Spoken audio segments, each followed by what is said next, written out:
Hi everybody, it's Andrea, and today this topic is going to be about applying for disability.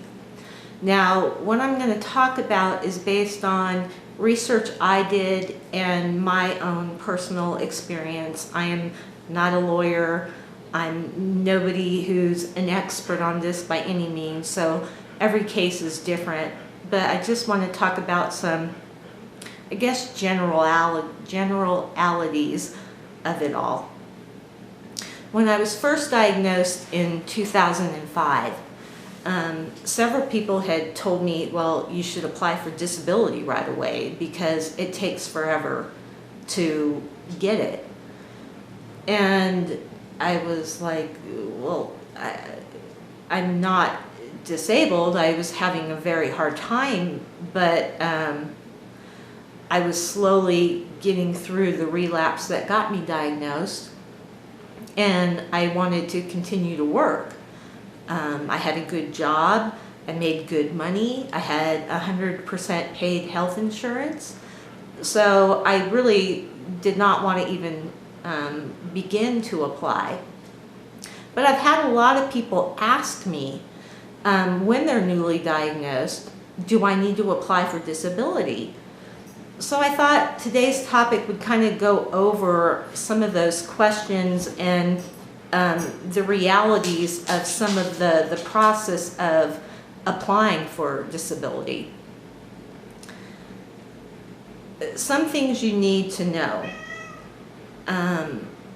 When you're applying for disability, from what I've been told and the research I've seen, you cannot be working. If you are working, then therefore in their eyes, you must not be that badly disabled if you're able to maintain a job. Another thing, my dog is chasing her tail, I'm sorry. Tanea, be careful, don't get the camera. Tanea! So in their eyes, if you are working, you are not incapacitated enough to have disability.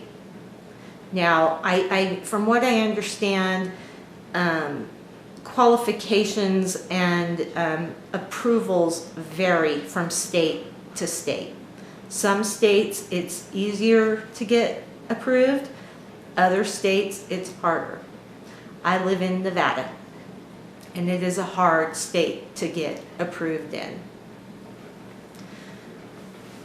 Another thing is when applying for disability, say you are not working because you're incapacitated and you can't.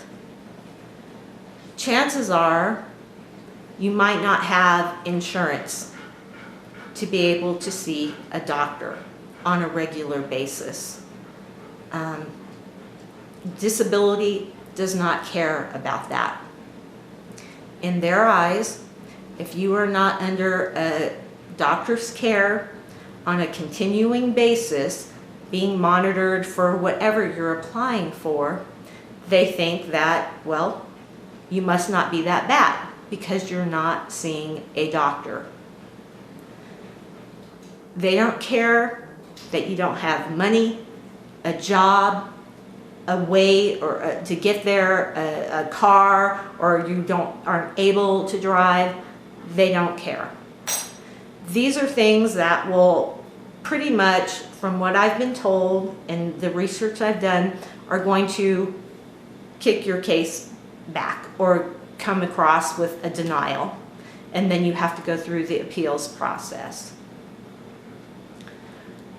So in my case, once I could no longer work and I had to face the reality of there's no way I can hold down a job and do it properly, be there when needed, etc., I had to file.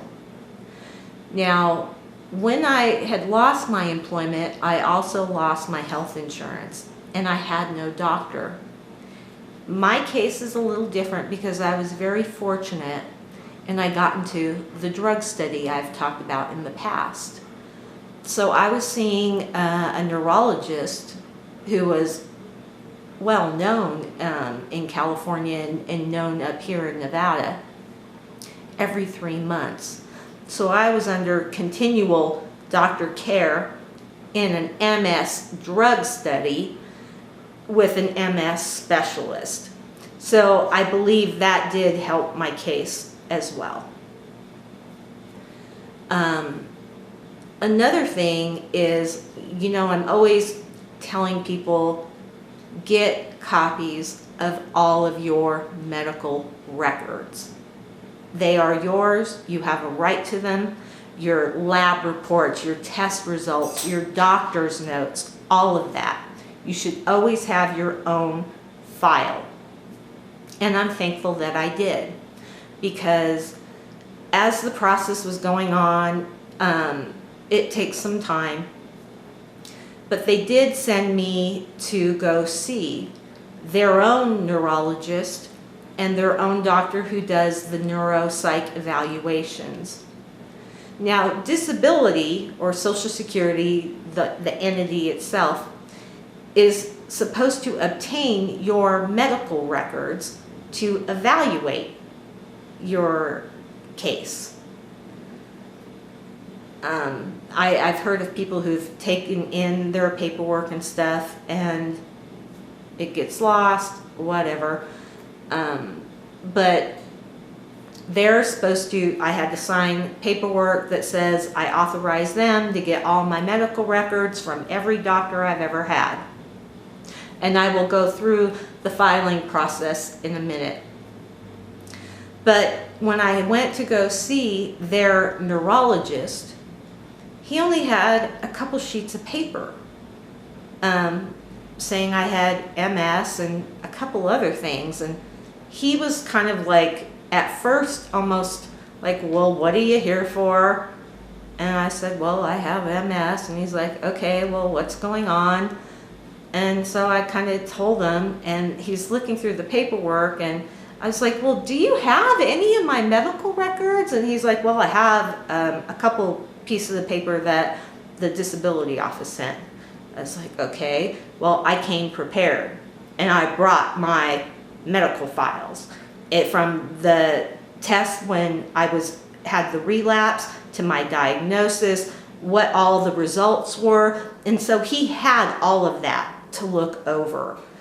And then he saw, because I had paperwork from the drug study in there as well, because even though it's a drug study, I couldn't get everything, but I got the notes and results of any testing that could be given to me. I requested those, and so he looked over that, and he knew of the doctor I was seeing. He was aware of the drug study, and so then what started off as being kind of a almost dismissive appointment with him turned into really talking to me, going over all my history, doing a full, thorough exam. He's one of those doctors that he ended up being incredibly nice to me. But when I was talking about the pain, he was one of those doctors, you have pain? And I'm just like, well, yeah. And he's like, I just really never hear about pain with MS. And I was trying not to roll my eyes. And so anyways, he was very nice, and he at the time said he would fill out this report as fast as he could because he felt that I deserved it. But he took the time to talk to me, and I don't know what other people's experiences are, but I know that I brought my paperwork. I had a full file. He knew I was informed. I wanted to present to him why. And then I discussed my prior job.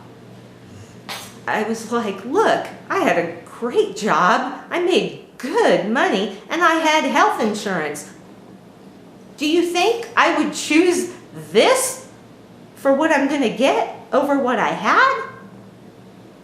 It's so frustrating the way the system works, but they don't look at that. So I want you to be prepared, have all your paperwork. Same thing happened with the neuropsych evaluation. And I lucked out. The doctor who did the testing on me was very nice, and we went through all the testing, and on some of the stuff I thought I did really good, and I did. And then on other things I was kind of shocked at how poorly I did. I didn't realize my brain was misfiring that badly. But he took the time to talk to me. The evaluation doctor was very good with me as well. And to be honest with you, with the testing, I tried my hardest on everything. It's not in my nature not to. I've had several people when I was applying tell me to play it up or just make it seem worse than it is. I am not of that ilk. I don't agree with it. I think it's people who do things like that that make it harder for those of us who truly need it not to get it. Because doctors see this, and they're not stupid. That's just my personal opinion. I tried, and I was really frustrated when I was doing it that I couldn't get some of it. And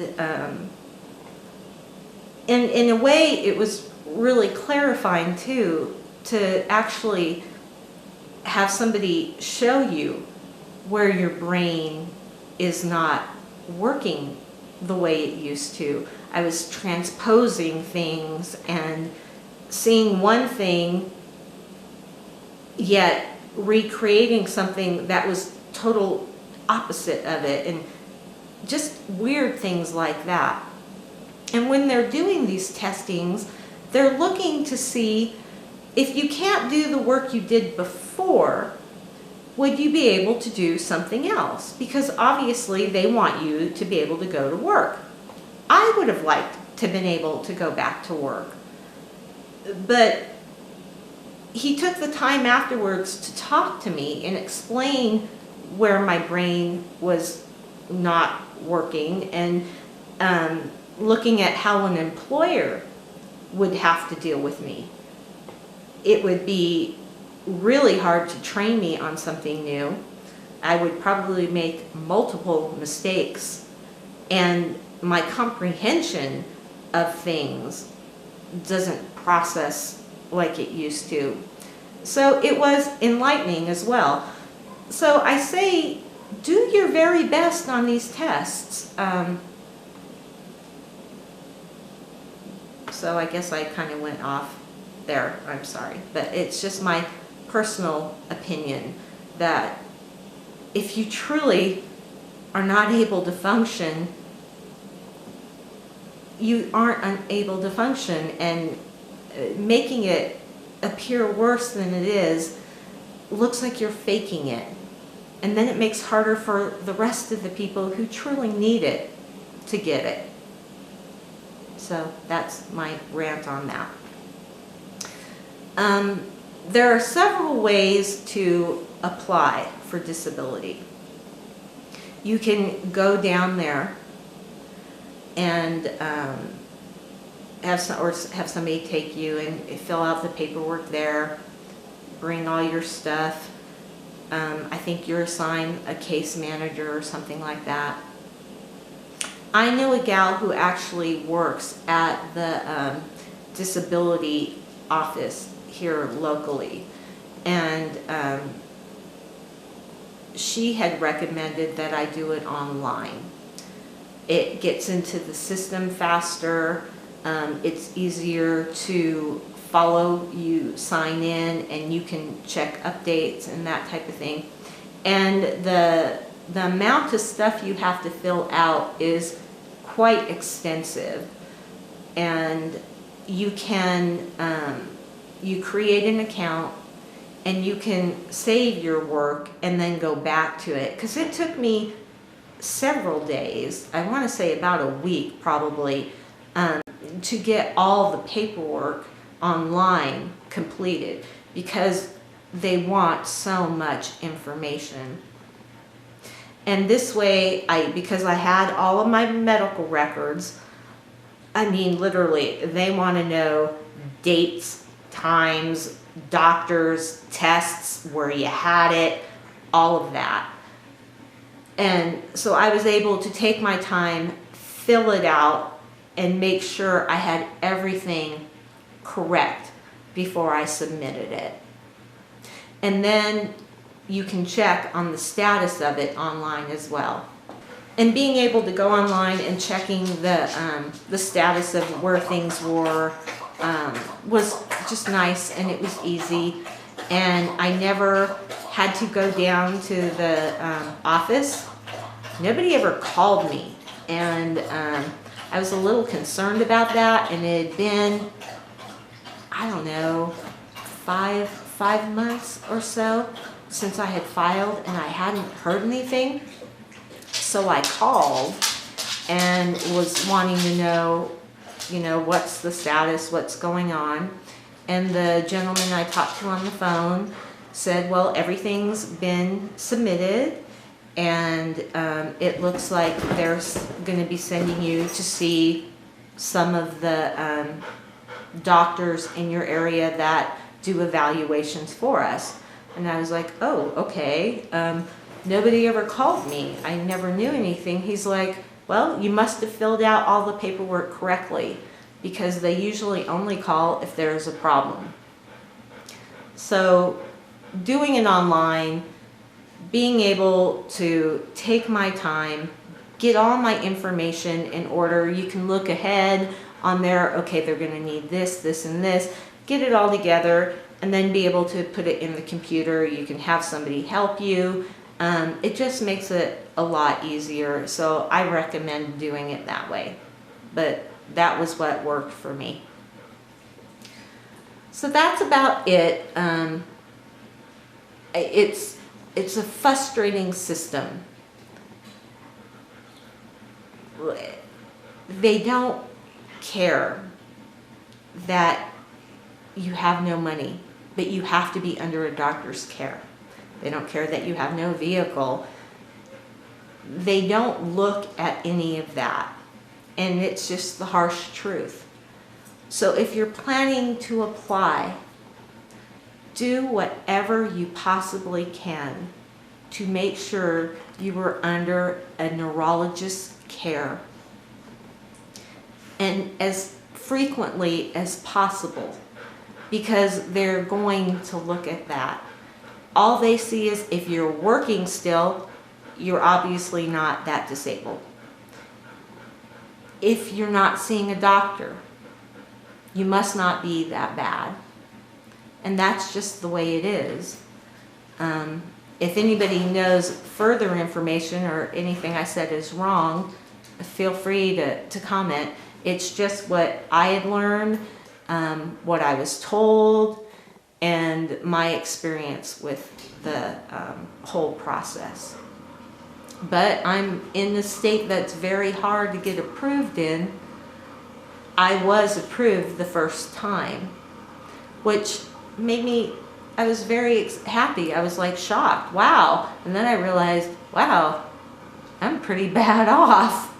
But I credit part of that to being under a doctor's care, having my paperwork and all my medical records and everything. I inundated them with information, and I accounted for from the time I was diagnosed till the time I was approved, every single thing that had happened. So I had documentation of everything. Okay, well, that's it. And I hope you're all doing well.